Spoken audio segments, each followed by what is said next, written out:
Hello everyone, welcome back to my channel. दोस्तों, प्रस्तुत है आज की ब्रेकिंग न्यूज। यूपी बोर्ड परीक्षा देने जा रहे छात्र को गोली मारी।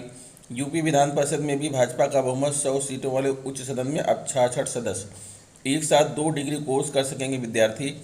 सरकारी दफ्तरों में आधा घंटे से अधिक ना हो भोजनावकाश। योगी 14 अप्रैल को बाबा साहेब अम्बेडकर जी के जन्म दिवस पर पूरे देश में अवकाश घोषित किया गया। मेडिकल अवकाश लेने के लिए नहीं परेशान होना पड़ेगा शिक्षकों व विभाग के कर्मचारियों को। निरीक्षण में गैरहाजिर रहे गुरुजी, बीएसए ने कराई प्रार्थना। आइए देखते हैं दोस्तों खबरें विस्तार से। जी हाँ दोस्तों, आप देख पा रहे हैं खबरें विस्तार से किंग्समैन यह यूट्यूब चैनल पर। Amethi UP board high school की परीक्षा देने जा रहे धरौली गांव के एक छात्र की घात लगाकर बैठे हमलावरों ने पहले डंडे से पिटाई की। इसके बाद उसकी कनपट्टी पर तमंचा सटाकर गोली दाग दी। मृतक की पिता की तहरीर पर पुलिस ने 4 नामजद और अन्य के खिलाफ हत्या की रिपोर्ट दर्ज की है। सीओ मनोज कुमार यादव ने बताया कि 3 संदिग्धों को हिरासत में लेकर पूछताछ की जा रही है। सौरभ सिंह पुत्र सुशील सिंह पंडित दीनदयाल मॉडर्न विद्यालय में कक्षा 10 का छात्र था। उसकी परीक्षा का सेंटर हनफी इंटर कॉलेज रसूलाबाद में था। मंगलवार को सौरभ उर्फ देवांश अपने दोस्त विशाल सरोज के साथ बाइक से गणित की परीक्षा देने जा रहा था। करपिया रसूलाबाद मार्ग पर विद्यालय के 100 मीटर पहले ही पुलिया के पास हमलावरों ने सौरभ पर डंडे से जानलेवा हमला कर दिया। उसे बाइक से खींच लिया, कनपट्टी पर तमंचा सटाकर गोली मार दी। कुछ दूरी पर महुआ बिन रहे लोग गोली की आवाज़ सुनकर घटनास्थल पर पहुंचे, जहां सौरभ खून से लथपथ पड़ा था। लोगों ने इसकी जानकारी 112 पीआरबी को दी। पखवाड़े पर पहले कोचिंग क्लास में छात्रों के 2 गुटों के बीच विवाद हुआ था। मामले में लचर पुलिसिंग के चलते मंगलवार के एक गुट के हमलावरों ने आखिर छात्र सौरभ सिंह की जान ले ली। 15 दिन पूर्व जमुआरी तिराहे पर दिन दहाड़े हुआ विवाद सुर्खियों में था। दोस्त की मदद में गई जान। सौरभ को क्या पता था कि जिस मित्र की मदद के लिए वे आगे बढ़ रहे हैं वह रास्ता उनके परिवार के लिए बुरा दिन लेकर आएगा। वर्चस्व की लड़ाई में उनकी जान चली जाएगी। उत्तर प्रदेश विधानसभा चुनाव के बाद अब विधान परिषद में स्थानीय प्राधिकारी निर्वाचन क्षेत्र के चुनाव में बम्पर जीत के साथ ही 100 सीटों वाले सदन में भाजपा 5 साल बाद बहुमत हासिल करने में सफल हो गई। अब तक यहां सपा का वर्चस्व था। स्थानीय प्राधिकारी निर्वाचन क्षेत्र की 36 में से 33 सीटों में से मिली सफलता के बाद भाजपा के बाद अब विधान परिषद में 66 सदस्य हो गए हैं। सपा के पास सिर्फ 17 एमएलसी बचे हैं। इससे उच्च सदन में भी बिल पास कराने में भाजपा की राह आसान हो जाएगी। विधान परिषद में बसपा के 4 सदस्य हैं, जबकि कांग्रेस के 1 सदस्य हैं। अपना दल, निषाद पार्टी, जनसत्ता दल, लोकतांत्रिक के 1-1 सीटें हैं। निर्दलीय 3, शिक्षक दल 2 व 1 सीट निर्दलीय समूह के पास है। वर्तमान में 3 सीटें रिक्त हैं। इनमें योगी आदित्यनाथ और ठाकुर जयवीर सिंह ने एमएलए बनने के कारण एमएलसी पद से इस्तीफा दिया है। वहीं नेता प्रतिपक्ष रहे सपा के अहमद हसन के निधन के कारण उनकी सीट भी रिक्त चल रही है। सीएम योगी आदित्यनाथ ने सस्पेंड बलिया के डीआईओएस ब्रजेश मिश्र की संपत्तियों की जांच का आदेश दिया है। UP board paper leak case में डीआईओएस ब्रजेश मिश्र की बढ़ी मुश्किलें। सीएम योगी ने दिया संपत्ति की जांच के आदेश। अभी पढ़े 36 एमएलसी सीटों में भाजपा ने 33 सीटों पर जीत दर्ज की। निर्दलीय खाते में 2 सीटें आई हैं। 1 सीट पर पूर्व मंत्री और विधायक रघुराज प्रताप सिंह की नवगठित पार्टी जनसत्ता दल लोकतांत्रिक को जीत मिली। सपा को इस चुनाव में करारी हार का सामना करना पड़ा। वह अपना खाता भी नहीं खोल सकी। विधान परिषद में स्थानीय प्राधिकारी निर्वाचन क्षेत्र के 36 एमएलसी सीटों में सपा का पत्ता साफ होने के साथ ही उससे अब 6 जुलाई के बाद उच्च सदन में नेता प्रतिपक्ष का पद भी छिन जाएगा। नेता प्रतिपक्ष का पद विपक्ष के सबसे बड़े दल को मिलता है, लेकिन इसके लिए दल की न्यूनतम 10% सीटें जरूरी हैं। वर्तमान में सपा के 17 एमएलसी हैं। इनमें से 12 सदस्यों का कार्यक्रम 6 जुलाई तक अलग अलग चरणों में समाप्त हो जाएगा। 100 सीटों वाले विधान परिषद में नेता प्रतिपक्ष के लिए न्यूनतम 10 सीटें होनी चाहिए।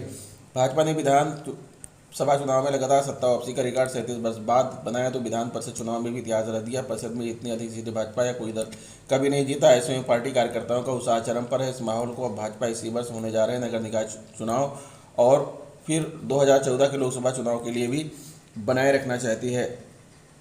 नई दिल्ली छात्र अब एक साथ 2 डिग्री कोर्सों की पढ़ाई कर सकेंगे। ये कोर्स या तो सुबह और शाम की पाली में हो सकते हैं या फिर एक फिजिकल मोड में तो दूसरा ऑनलाइन मोड में हो सकता है। दोनों की पढ़ाई ऑनलाइन मोड में हो सकती है। ऐसा इसलिए किया गया ताकि फिजिकल मोड में ही 2 कोर्सों में दाखिला लेने से छात्रों के सामने उपस्थित का संकट ना पैदा हो। इस तरह के कोर्स विश्वविद्यालयों की मर्जी पर होगा। अगले 1-2 दिनों में लेकर इसे गाइडलाइन जारी कर दी जाएगी। विश्वविद्यालय अनुदान आयोग यूजीसी के चेयरमैन एम जगदीश कुमार ने एक सवाल के जवाब में कहा कि 2 डिग्री कोर्स छात्रों द्वारा एक ही विश्वविद्यालय से या फिर अलग अलग विश्वविद्यालय से किया जा सकेगा। नई राष्ट्रीय शिक्षा नीति एनईपी में 2 डिग्री कोर्स शुरू करने की सिफारिश की गई। इसमें छात्रों को एंट्री और एग्जिट की विकल्प मुहैया कराने पर जोर दिया गया है। इस पहले छात्रों का समय बचेगा। वह एक साथ 2 अलग अलग विश्वविद्यालयों से 2 अलग अलग कोर्सों की पढ़ाई कर सकेंगे। यह पहल सभी कोर्सों के स्तर पर लागू होगी, यानी स्नातक, प्रस्नातक और सर्टिफिकेट जैसे कोर्स भी इसमें शामिल हो गए। बता दें कि यूजीसी ने हाल में एनईपी की सिफारिश के पालन में केंद्रीय विश्वविद्यालयों में दाखिले के संयुक्त प्रवेश परीक्षा कराने का ऐलान किया है, जिसे CUET common university entrance test का नाम दिया गया है। सभी केंद्रीय विश्वविद्यालयों में इसी के तहत दाखिला दिया जाएगा। अगले 1-2 दिन में जारी होगी गाइडलाइन। यूजीसी चेयरमैन ने कहा विश्वविद्यालय पर निर्भर करने की तरह के कोर्स नई राष्ट्रीय शिक्षा नीति में की गई है ऐसे कोर्सों की सिफारिश। लखनऊ भ्रष्टाचार के खिलाफ तो मुख्यमंत्री योगी आदित्यनाथ का चाबुक दूसरे कार्यालय की शपथ लेते हुए शुरू हो गया। अब विधान परिषद चुनाव खत्म होते सरकारी कामकाज को भी रफ्तार देने के लिए योगी ने कमर कस ली है। जनता की परेशानी को समझते हुए उन्होंने सबसे पहले उन अधिकारियों और कर्मचारियों पर नकेल कसी है जो दोपहर में लंच के नाम पर दफ्तर में घंटों गायब रहते हैं। मुख्यमंत्री ने स्पष्ट कह दिया कि भोजनावकाश आधे घंटे से अधिक का नहीं होना चाहिए। मुख्यमंत्री ने मंगलवार को लोक भवन में विभिन्न विभागों के कामकाज की समीक्षा टीम 9 की बैठक में की। इसमें कहा कि बेहतर कार्य संस्कृति के लिए सरकारी कार्यालय में अनुशासन का माहौल बना रहना आवश्यक है। सभी अधिकारी और कर्मचारी समय से कार्यालय आए। यह सुनिश्चित किया जाए कि भोजनावकाश आधा घंटे से अधिक ना हो। भोजनावकाश पूरा होने के बाद सभी कार्मिक फिर से अपने कार्यस्थल पर समय से उपस्थित रहें। यह निर्देश सीएम को इसलिए देना पड़ा क्योंकि अधिकांश कार्यालयों में दोपहर में लंच के समय अधिकारी कर्मचारी गायब हो जाते हैं, जो कि 1-2 घंटे बाद ही लौटते हैं। तब तक अलग अलग काम से आने वाली आमजन और फरियादी वहां पर बैठे प्रतीक्षा करते रहते हैं। इस जुलमी रवैये से विभागीय कामकाज भी प्रभावित होता है और शासन में प्रमुख पदों पर बैठे अधिकांश आईएएस अधिकारियों का भी यही हाल है। दोस्तों, ये भारत का राजपत्र है, द गजेट ऑफ इंडिया, और यहाँ पर कहा गया है कि पराक्रम में लिखित अधिनियम 1881 का 26 की धारा 25 द्वारा प्रदत्त शक्तियों का प्रयोग करते हुए केंद्र सरकार एतद्द्वारा डॉक्टर भीमराव अम्बेडकर के जन्म दिवस पर बृहस्पतिवार 14 अप्रैल 2022 को पूरे भारत में अवकाश घोषित करती है। अर्थात 14 अप्रैल को अवकाश रहेगा। बरेली चिकित्सीय अवकाश के लिए शिक्षकों व शिक्षा विभाग के कर्मचारियों को परेशान नहीं होना पड़ेगा। महानिदेशक स्कूली शिक्षा व राज्य परियोजना निदेशक की ओर से बीएसए को पत्र जारी कर इस अवकाश के संबंध में तत्काल निर्णय के निर्देश दिए हैं। शासन ने इस संबंध में विभाग अधिकारियों के सुस्त रवैये को खेदजनक बताया है। साथ ही कड़ा निर्देश देते हुए कहा कि मानव क्षमता पोर्टल पर चिकित्सा अवकाश का आवेदन व चिकित्सीय परामर्श प्राप्त होते ही स्वीकृत व अस्वीकृत निर्णय लिया जाए। इस कार्य में देर होने पर संबंधित अधिकारी के विरुद्ध कार्रवाई की जाएगी। बेसिक शिक्षा परिषद के शिक्षकों का कहना है कि अवकाश प्राप्त करने के लिए पोर्टल पर जानकारी देनी पड़ती है, लेकिन ज़्यादातर अवकाश पर कई दिन बाद निर्णय बताया जाता है। बेसिक शिक्षा परिषद के शिक्षकों का कहना है कि अवकाश प्राप्त करने के लिए पोर्टल पर जानकारी देनी पड़ती है, लेकिन ज़्यादातर अवकाश कई दिन बाद निर्णय बताया जाता है। शासन के इस कदम से शिक्षकों और विभागीय कर्मचारियों को काफ़ी राहत मिलेगी। बीएससी विनय कुमार ने बताया कि पोर्टल पर अवकाश के संबंध में जल्द से जल्द निर्णय लेने के लिए संबंधित अधिकारियों को निर्देश दे दिया गया है। साथ ही चिकित्सीय अवकाश के आवेदनों पर आवश्यक दस्तावेज अपलोड होने पर प्राथमिकता से तत्काल स्वीकृत करने को कहा गया है। वाराणसी जिला बेसिक शिक्षा अधिकारी राकेश सिंह ने शनिवार को पिंडरा ब्लॉक के सरकारी स्कूलों का निरीक्षण किया। इस दौरान विद्यालय में कई शिक्षक गैरहाजिर रहे। वहीं प्राथमिक विद्यालय सराय शेख लाडवे बीएससी में बच्चों की प्रार्थना कराई। अनुपस्थित शिक्षकों को लेकर बीएससी ने सभी का 1 दिन का वेतन रोका है।